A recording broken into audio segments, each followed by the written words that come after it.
Hey guys, welcome back to our channel. It's me, Eric, one of the education specialists for Easton Bank's Learning and Life Center, and we are back with another video. Thank you so much to those that have already subscribed to our channel. If you have not subscribed yet and you're a new watcher, please make sure to subscribe, like this video, comment, share, and don't forget to click the notification bell in the top corner to be notified of when we drop new videos, which is every single week. In today's video, we are discussing the importance of soil testing and crop rotation. Crop rotation is not only important for large agricultural operations, but it's also important for small portioned gardeners like yourself. So here in our garden, we tend to flip where we plant certain crops every year, especially our heavy feeders like peppers, tomatoes, potatoes, corn, and brassicas like your cauliflower and your broccoli. Those are some very heavy feeders, and if you leave them, not leave them, but if you plant them in one area every single year, that area will be zapped. It will be left without the minerals and the important nutrients that the soil needs, because those plants are continuously taking up those nutrients. So in today's video, we'll be discussing how we use this test here to inform us of what nutrients we need to add into our garden and how we need to position our plants for the spring and summer gardening season. This test here is the My Soil Test Kit that we got off of Amazon. It was roughly $20 each test. We got two tests.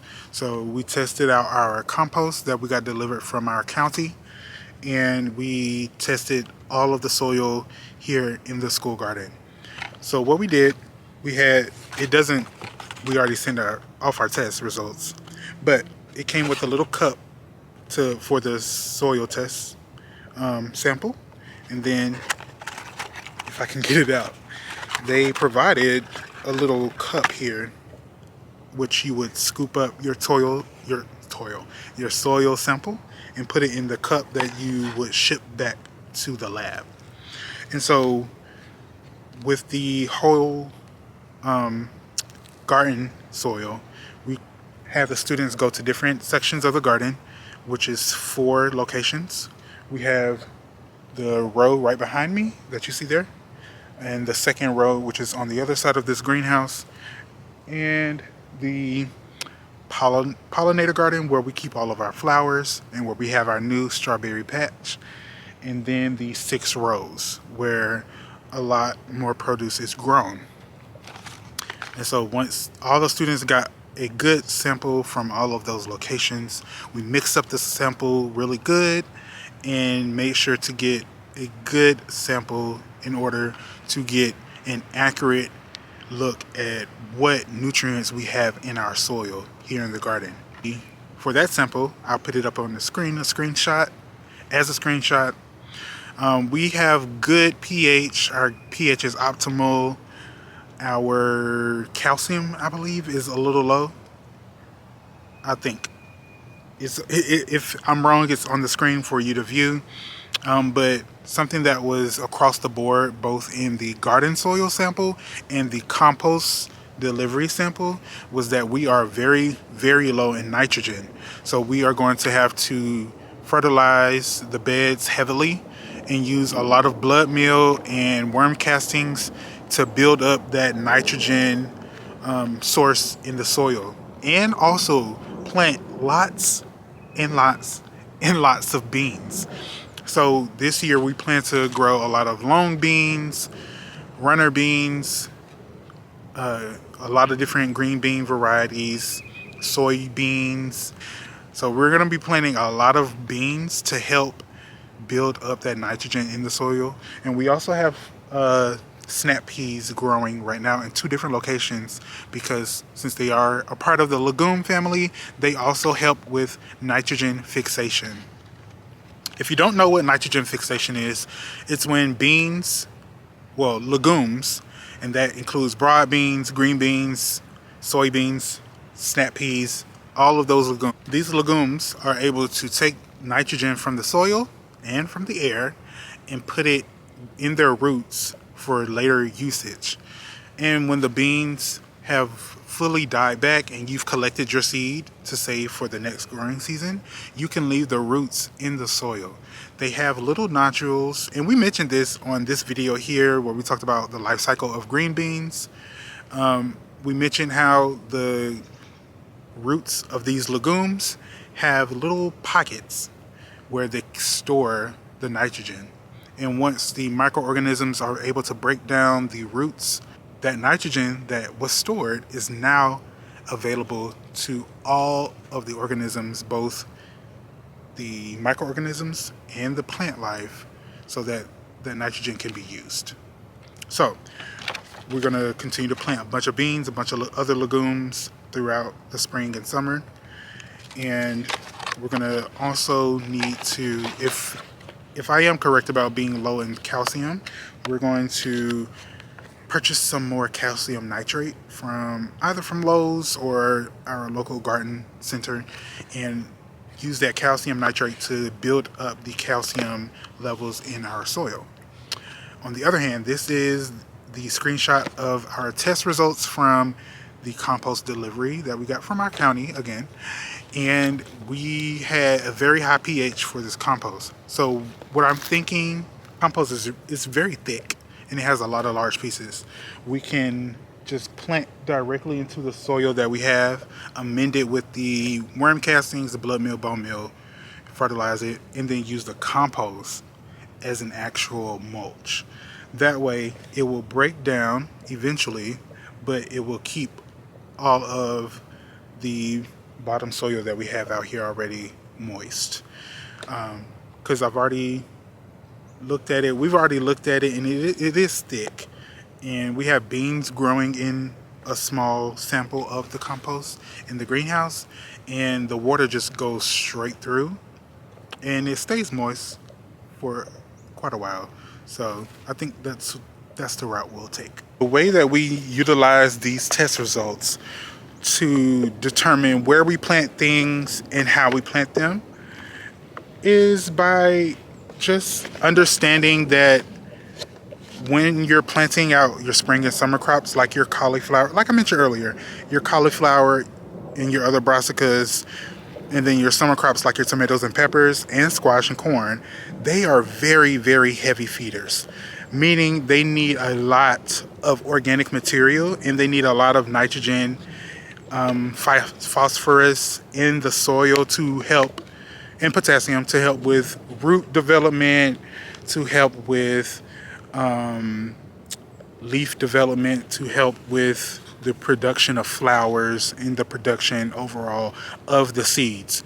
So as you're growing your food, you want to remember that the plants aren't growing food for us. We're growing food for us.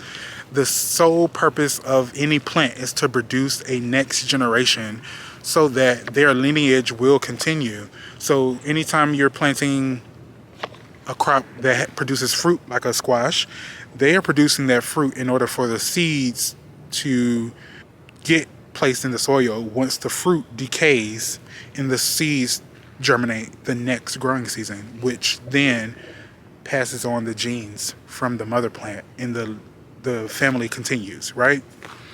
So with that same mindset, we want to make sure that we are not continuously planting heavy feeders in the same area every single year back to back.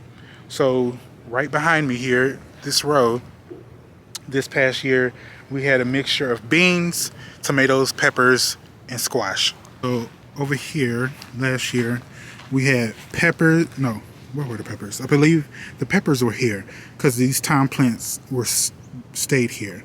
So we had peppers here, we had okra here, we had okra at the end, and then right here where we have the snap peas, we had peppers. So this is a great example. If you have peppers or any other heavy feeder, you have them there during the summer, and then during the winter, fall months, in early spring like now, you have beans or snap peas. And that is a great way to replace the nitrogen in the soil. Because once these snap peas are finished, roughly like second week of May, because that's when the heat will really pick up, we're going to cut these plants at the base and leave the roots, allowing us to build up the nitrogen in our soil. Over here we have our rows where we're going to continue to place this compost and make sure that it breaks down and mixes into the natural soil that is already over here. We want to be able to plant directly into this come the first week of May. Our last frost is April 18th, and we're going to give it a few days after that date just to make sure that we won't deal with any more frost. But once the end of April passes, we're going to plant over here. So over here, last year we had peppers over there, that last row, that didn't do too well.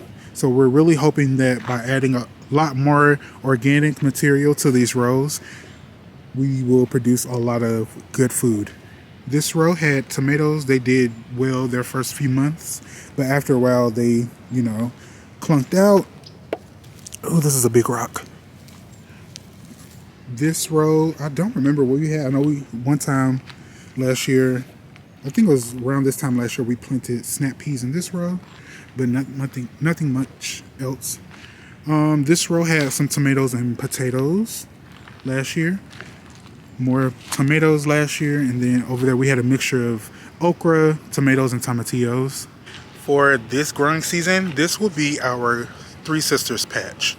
So the students have already started, I don't know if you guys can see, but the students have already started to clear up this edge, which connects the front of all of the rows, and we're going to add compost to that area. We're also going to push back all of the foliage here because it's a lot of vines, and hopefully that's not poison oak.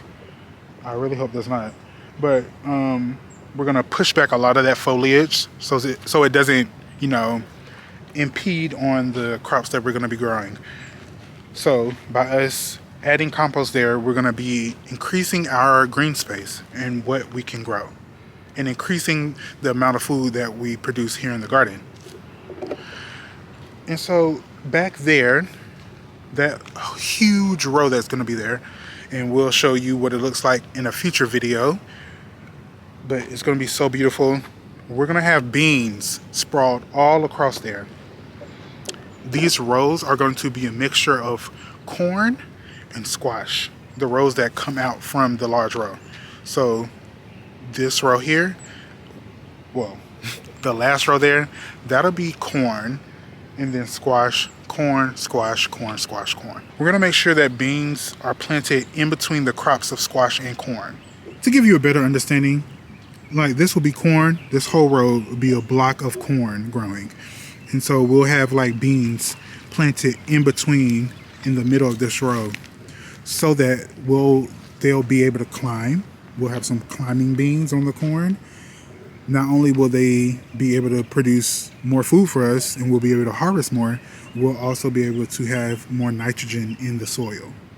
And so that really is just going to increase the nitrogen in the soil, increase the food production coming out of this area, and overall build up the organisms, the microorganisms in the soil. Because if you didn't know, just like humans, we all have our own microorganisms that are unique to specifically us. Plants have that same type of network of organisms, microorganisms that are unique to each and every plant.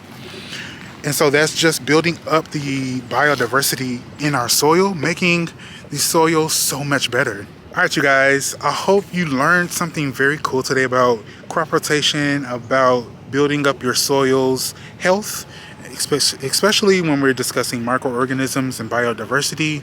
Make sure to let us know in the comments what is something that you learned from today's video. Make sure to share this video with someone who's interested in gardening as well. Don't forget to follow us on Facebook and Instagram at EBLLCINC, and on TikTok at Project Grape. Don't forget to subscribe and click the link in the description to find out how you can support our programming, and we will see you all later in the garden.